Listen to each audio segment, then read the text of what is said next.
नमस्कार विद्यार्थियों, श्री श्याम कॉलेज की ऑनलाइन क्लासेज में आपका स्वागत है।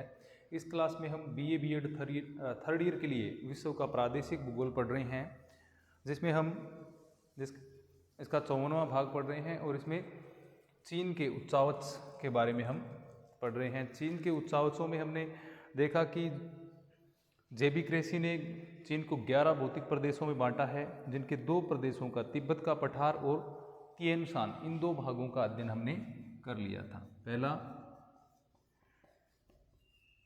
तिब्बत का पठार और नंबर 2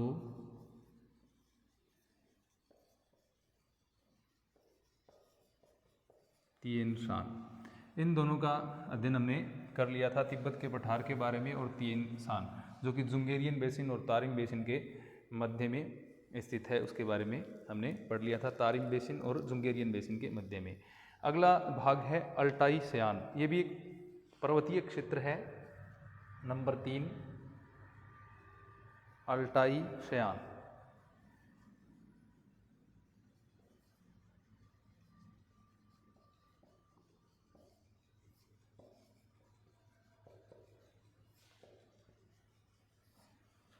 अल्टाई सयान चीन का जो उत्तरी पश्चिमी भाग है,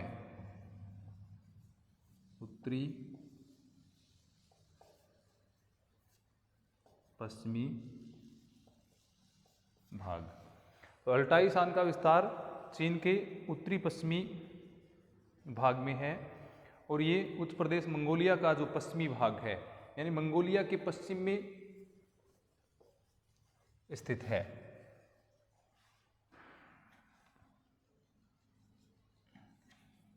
यह है उच्च प्रदेश मंगोलिया के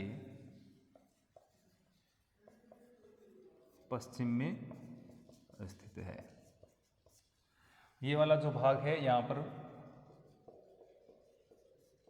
अल्टाई शान फैला हुआ है। तो मंगोलिया का जो पश्चिमी भाग है उसमें स्थित है। अब यहाँ पर क्या है, लंबाकार एवं तीव्र ढाल वाली ये जो अल्टाई पर्वत श्रेणी है वो फैली हुई है। ये किस प्रकार की पर्वत श्रेणी है? यह है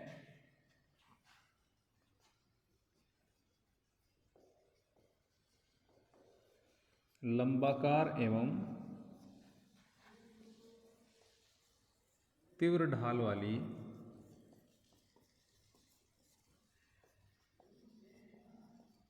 संकीर्ण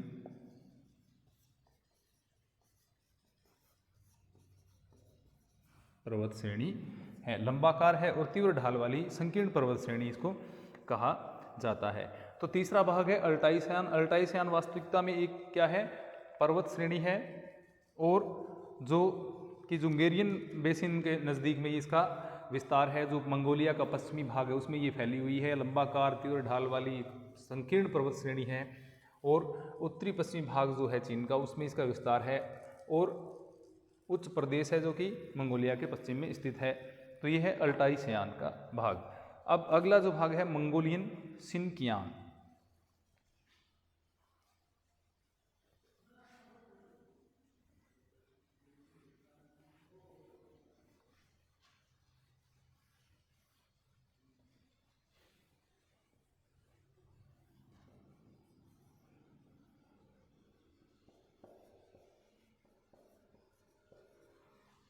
मंगोलियन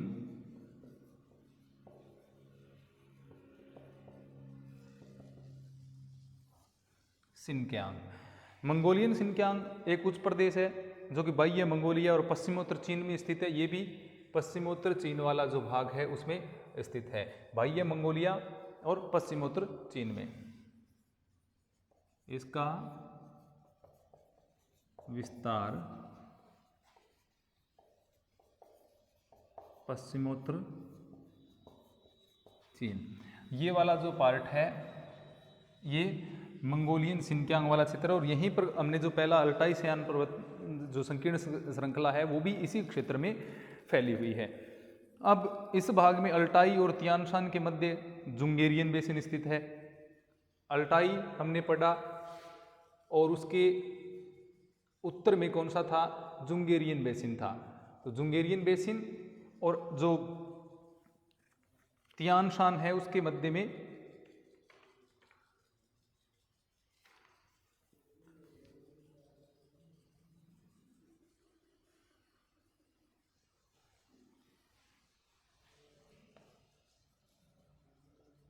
अल्टाई और तियान शान, यानी अल्टाई और तियान शान के मध्य क्या स्थित है, जुंगेरियन बेसिन, जो कि हमने इसमें देखा नीचे क्या है, तारिम बेसिन। उसके बाद में है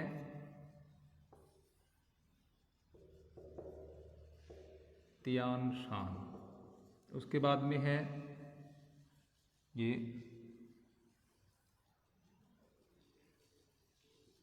उसके बाद में जुंगेरियन बेसिन, जुंगेरियन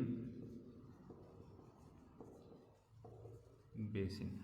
अब अल्टाई और तियान शान के मध्य क्या है, जुंगेरियन बेसिन। तियान शान आ गया, इसका मतलब उत्तरी भाग में यहाँ पर क्या है, अल्टाई।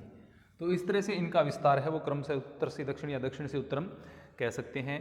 अल्टाई एवं तियान शान के मध्य में अल्टाई ताग और तियान शान जो है उसके मध्य में ये जो जुंगेरियन बेसिन फैला हुआ है।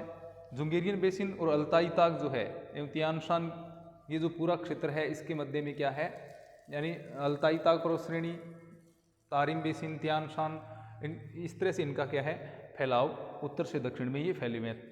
तकला माकन का जो मरुस्थल है वो भी इसी भाग में फैला हुआ है, तकला मकान।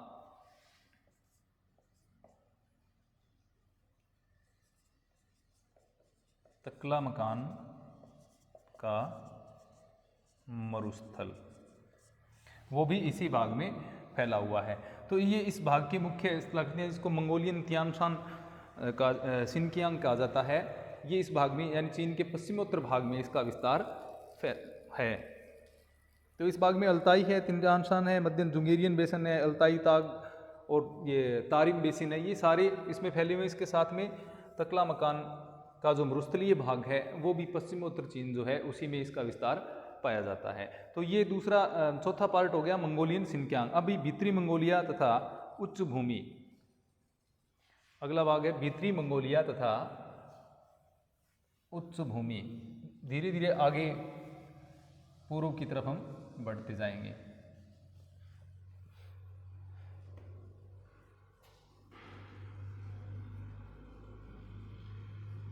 भीतरी मंगोलिया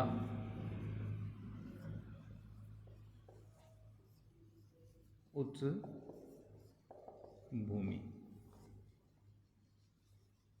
ये पांचवा प्रदेश हम चीन का कह सकते हैं। भीतरी मंगोलिया उच्च भूमि, इनर मंगोलियन हाईलैंड, पश्चिमी गोबी जो क्षेत्र है यानी मंगोलिया वाला जो भाग है, इसमें के पूर्व में चीन का मैदान और उसके बाद में मध्य में चाप के रूप में ये जो क्षेत्र है भीतरी मंगोलिया जो उच्च भूमि है वो इसका विस्तार एक चाप के रूप में है। इसका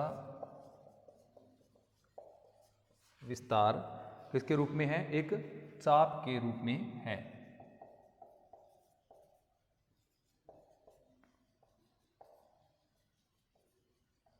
तो भीतरी मंगोलिया उच्च भूमि है वो एक चाप के रूप में फैली हुई है। मंगोलियन जो क्षेत्र है या मंगोलिया के जो दक्षिणी भाग विशेषतः है उसमें ये इस तरह से एक चाप के रूप में हम कह सकते हैं। यहाँ से इस तरह आगे ये जो उच्च भूमि है एक चाप के रूप में इसका विस्तार पाया जाता है। मंगोलियन उच्च भूमि, इसका विस्तार एक चाप के रूप में पाया जाता है। अब तो ये लगभग पूर्व तथा पूर्वी चीन का जो मैदान है उसके और जो पश्चिमी गोबी क्षेत्र है उसके बीच में इसका विस्तार ये पाया जाता है। ये पूर्वी चीन का जो मैदान है उससे के नज़दीक में इसका विस्तार हुआ, उसके पश्चिमी क्षेत्र में इसका विस्तार हुआ है। अब इसके उत्तर में खिंगन पर्वत और दक्षिण भाग में क्या है, यहाँ पर लोएस की पहाड़ियाँ हैं वो पाई जाती है। इसके उत्तरी भाग में ये जो चाप है, अब यहाँ से यहाँ पर क्या है, खिंगन पर्वत। तो इसके उत्तर में खिंगन पर्वत तथा दक्षिण में कौन सा मैदान है, लोयस का, जो हांग हो नदी वाला जो क्षेत्र है, दक्षिण में लोयस का मैदान है। लोयस के मैदान के बारे में या लोयस के बारे में मैंने आपको बताया। लोयस क्या होता है, पवनों के द्वारा मरुस्थलीय क्षेत्र से जो मिट्टी उड़ाई जाती है उसको दूर ले जाकर के किसी क्षेत्र में निक्षेपित कर दिया जाता है, तो उससे जो बारीक कणों वाले मैदानी भाग का निर्माण होता है वो क्या कहलाता है, लोयस का मैदान उसको कहा जाता है। तो इस प्रकार जो भीतरी मंगोलिया उच्च भूमि है, इसके पश्चिम में गोबी या मंगोलिया का जो पश्चिम में गोबी का जो मरुस्थलीय भाग है वो फैला हुआ है, और इसके पूर्व में जो पूर्वी मैदान है चीन का, उसका विस्तार पाया जाता है। पूर्व में चीन के पूर्वी मैदान का विस्तार पाया जाता है। तो इस यहाँ पर एक ये चाप के रूप में स्थित पर्वतीय क्षेत्र कह सकते हैं इसको। और इसके दक्षिण में, इसके उत्तर में है खिंगन पर्वत, हमने देखा। दक्षिण में भाग में इसकी लोयस, और लोयस की जो पहाड़ी क्षेत्र है लोयस का वो भी इसमें फैला हुआ है। लोयस का जो मैदानी भाग है उसके किनारे जो पहाड़ियाँ फैली हुई हैं इसको लोयस की पहाड़ियों के नाम से जाना जाता है। तो दक्षिण में इसके लोयस का मैदान और पर्वतीय या छोटी मोटी पहाड़ी क्षेत्र जो है वो, और उत्तर में इसके खिंगन पर्वत का विस्तार पाया जाता है। अब अगला भाग है पूर्वी उच्च भूमि। मंचूरिया वाला जो क्षेत्र है चीन का, उस क्षेत्र में इसका विस्तार है पूर्वी उच्च भूमि, यानी चीन के पूर्वी भाग में इसका विस्तार है। नंबर 6 पूर्वी उच्च भूमि। और जैसा नाम से स्पष्ट है, चीन के पूर्वी भाग में, यानी चीन का जो पूर्वी भाग है उसमें इस उच्च भूमि का विस्तार पाया जाता है, पूर्वी उच्च भूमि। जो शांतुंग प्रायद्वीप से उत्तर की ओर इसका विस्तार हुआ है, और मंचूरिया पर्वतीय क्षेत्र भी इसमें है। अब इस प्रदेश के सर्वोच्च भाग की बात करें तो चंग पाइसान, ये कोरिया की सीमा के स्थित है। इसका सर्वोच्च भाग, इसका सर्वोच्च भाग चंग पाइसान कोरिया की सीमा पर स्थित, यानी ये क्या है, इसकी पूर्वी उच्च भूमि। ये वाला जो क्षेत्र है ये क्या कहलाता है, पूर्वी उच्च भूमि के नाम से इसको जाना जाता है। इसके अतिरिक्त ये जो शांतुंग प्रायद्वीप से उत्तर की तरफ जाते हैं, और इसके पूर्व में मंचूरिया जो पर्वतीय क्षेत्र है वो भी स्थित है। तो उत्तरी पूर्वी भाग में यह स्थित है, शांतुंग प्रायद्वीप के उत्तर में। उत्तरी पूर्वी भाग शांतुंग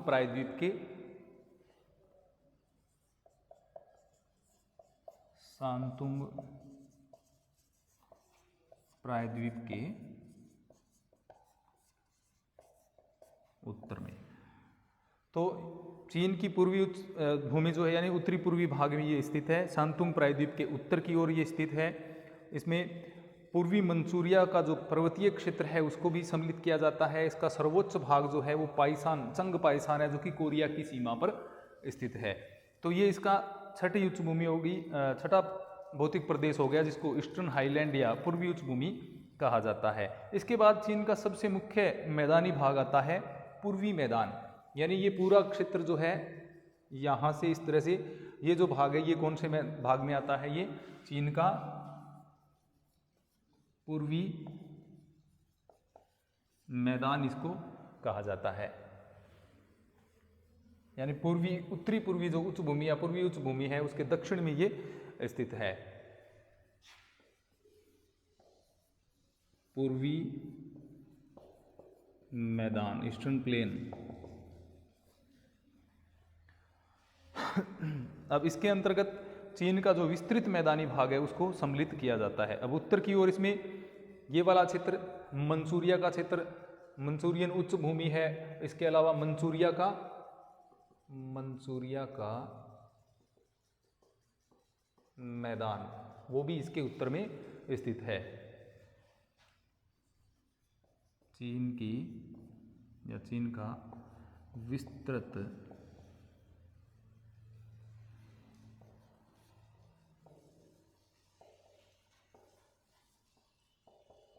मैदानी भाग, इसके उत्तर में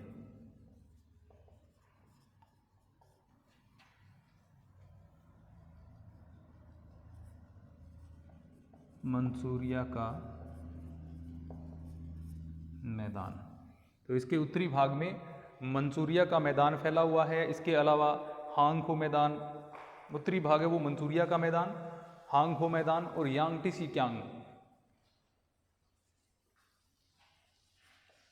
हांगहो का मैदान। इसके अतिरिक्त इसमें स्थित है यांगटीसी-कियांग का मैदान। यानी ये नदियों के मैदानी क्षेत्र है। ऊपरी भाग इसका मंचूरिया का मैदान कहलाता है। इसके बाद में बीच का जो भाग है वो हांगहो का मैदान कहलाता है। इसके बाद में नीचे दक्षिण का जो भाग है वो यांगटीसी-कियांग का मैदान कहलाता है। तो इस प्रकार ये दो मुख्य नदियां हैं, हांगहो और यांगटीसी। इसके अलावा तीसरी नदी है सिक्यांग नदी एवं इसकी सहायक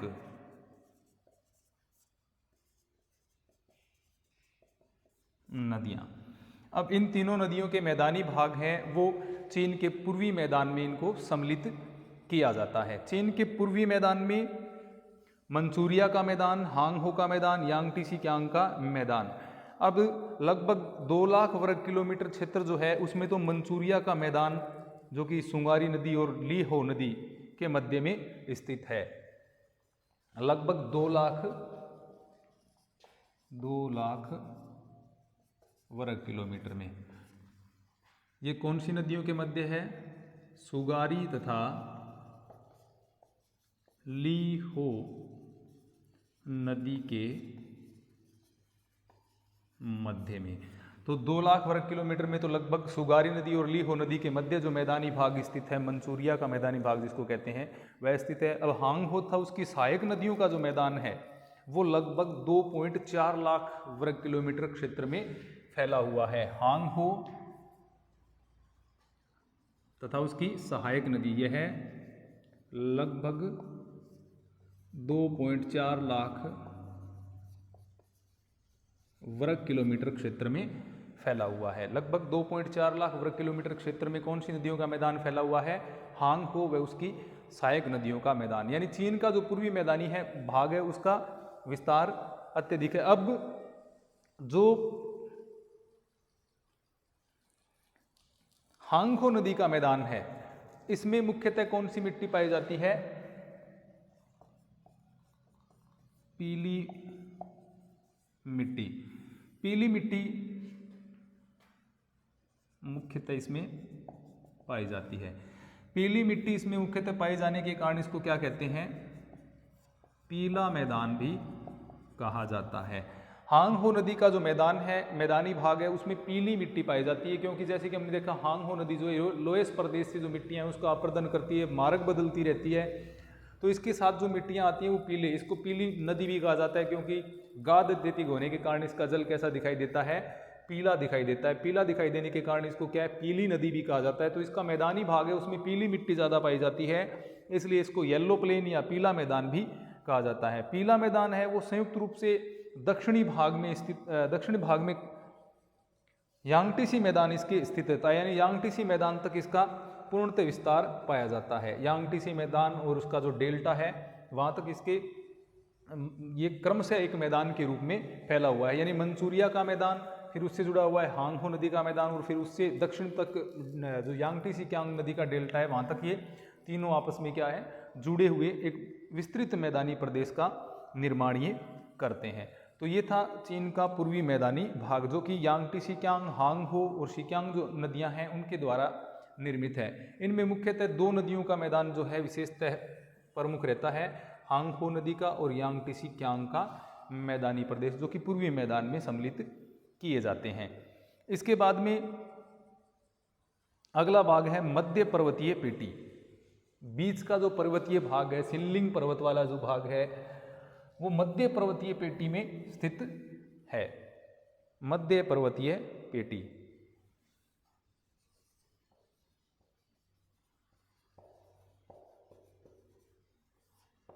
मध्य पर्वतीय पेटी में जैसे हिमालय या तिब्बत के पठार के जो पूर्वी भाग हैं,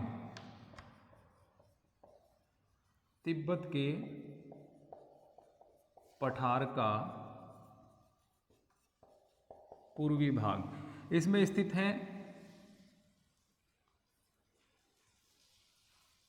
क्युनलुन का कुछ हिस्सा इसमें सम्मिलित होता है। इसके अलावा इसमें सिनलिंग पर्वत को भी इसमें सम्मिलित किया जाता है।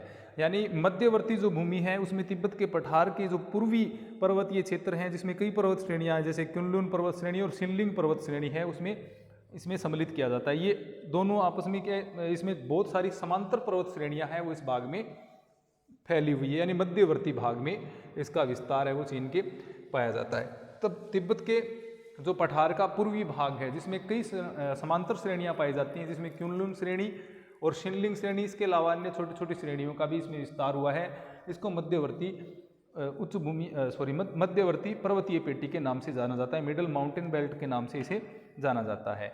इसके बाद में जो दक्षिणी पूर्वी उच्च प्रदेश आता है, यानी जिसको क्या है, लाल सैल वाला जो भाग है, जिसको लाल सैलों का भाग। नेक्स्ट देखते हैं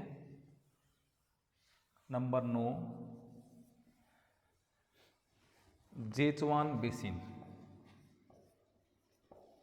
जेचुआन बेसिन जो मध्य पर्वतीय भाग है, उसके बाद में उसके दक्षिण पूर्वी भाग में आता है। इसको किस नाम से जाना जाता है? लाल मैदान के नाम से भी इसको जानते हैं, रेड बेसिन के नाम से इसको जाना जाता है। तो इसको लाल सैल वाली, यहाँ पर लाल मैदान नहीं, लाल सैलों वाला क्षेत्र या लाल सैल का क्षेत्र इसको कहते हैं। लाल सैल की पहाड़ियाँ यहाँ पर पाई जाती हैं जेचुआन बेसिन में। तो जेचुआन बेसिन है वो दक्षिणी पूर्वी उच्च प्रदेश के उत्तर में जो पर्वत श्रेणियों से घिरा हुआ निचला प्रदेश है, उसको क्या कहते हैं? जेचुआन बेसिन कहते हैं। यहाँ पर जो पर्वत श्रेणियाँ फैली हुई हैं, उनके बीच का जो भाग निचला प्रदेश है वो क्या कहलाता है? जेचुआन बेसिन के नाम से उसको जाना जाता है। यहाँ पर लाल सैल वाली पहाड़ियाँ पाई जाती है। इसके बाद में आती है दक्षिणी उच्च भूमि, यानी तिब्बत का जो पठार है उसका ये वाला जो भाग है, यानी तिब्बत के पठार के पूर्वी भाग में ये स्थित है। तिब्बत के पठार के पूर्वी भाग में नंबर 10 दक्षिणी उच्च भूमि।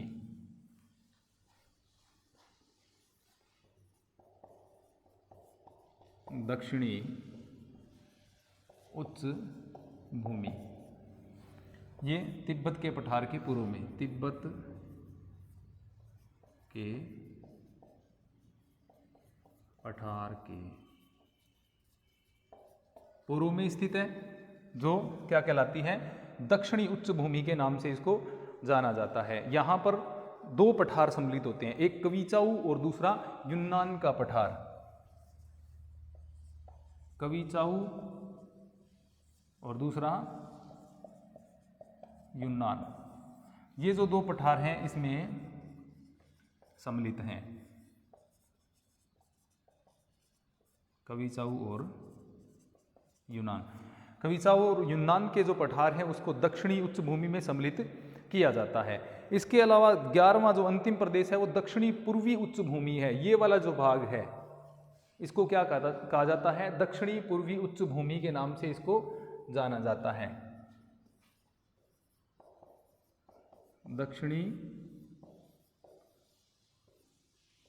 पूर्वी उच्च भूमि।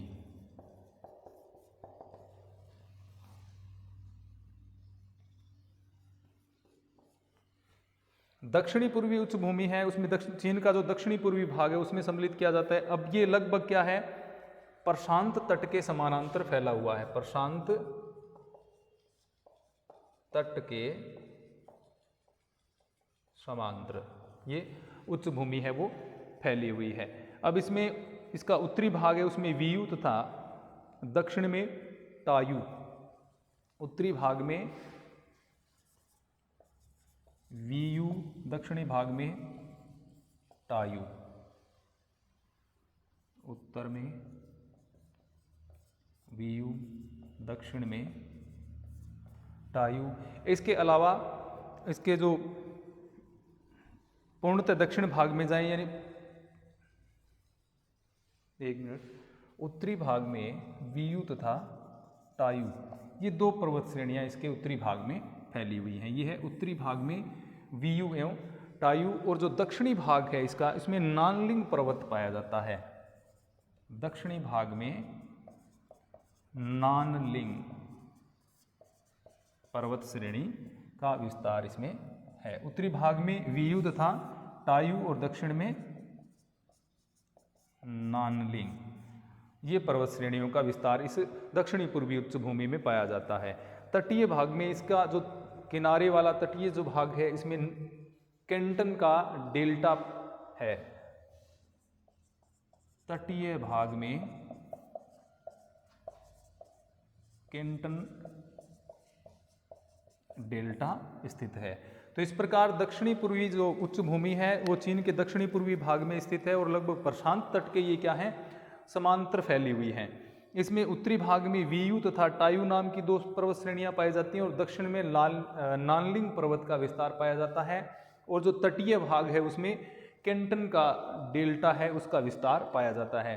तो ये थे चीन के मुख्य जो उच्चावच है, उसमें चीन के मुख्य जो भौतिक प्रदेश हैं उनके बारे में हमने पढ़ा। इसमें पर्वत, पठार, मैदान, सभी प्रकार की जो कलाकृतियां हैं उनका विस्तार चीन में किस प्रकार से कौन कौन से क्षेत्र में फैला हुआ है उसके बारे में हमने पढ़ा।